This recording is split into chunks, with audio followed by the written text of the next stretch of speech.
Personality and health. There is increasing evidence that health is linked to personality.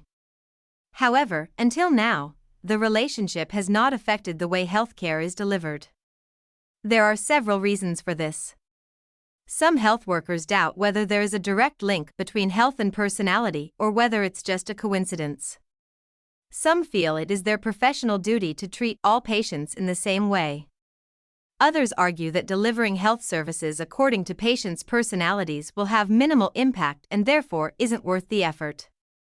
However, some psychologists believe that applying different procedures to people with different personalities could have a significant, positive effect on health.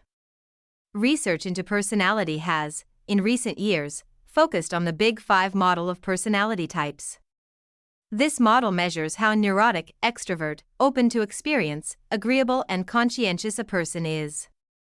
Some of these personality types have been studied in relation to health.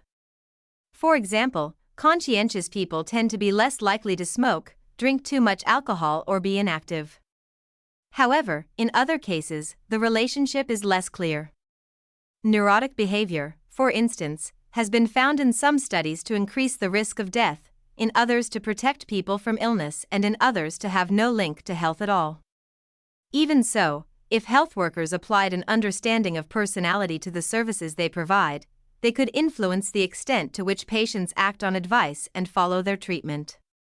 For example, high sensation-seeking individuals, who are extroverts and unconscientious in the Big Five model and tend to take part in risky activities, respond to drama, energy, and emotion. Thus, to encourage those people to follow health advice, health promotions can be designed to incorporate those factors. An example of this was the campaign Centaur, which aimed to reduce cannabis use among high sensation-seeking teenagers.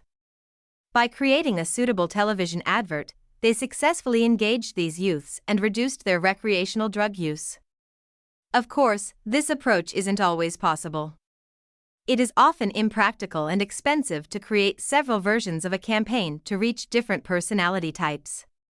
However, recent developments in computer technology, cookies, and targeted advertising may allow this approach to be used more in future. Personality could also be considered when sending messages, information, and guidance to specific patients. Already, health information is usually available in various forms: printed, digital, audio, and so on, to be suitable and accessible for different users, such as the blind, the elderly, and people with reading difficulties.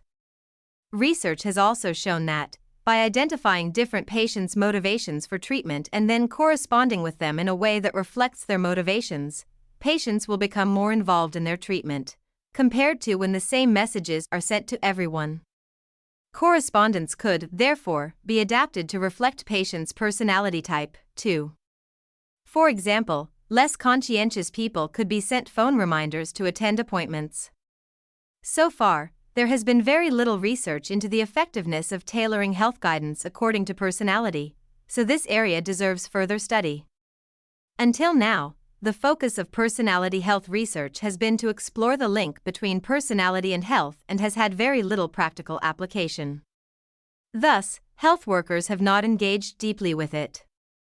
However, by suggesting, trialing, and implementing practices to engage patients with different personalities, the relationship between psychology researchers and health workers could improve, along with the health of the general public.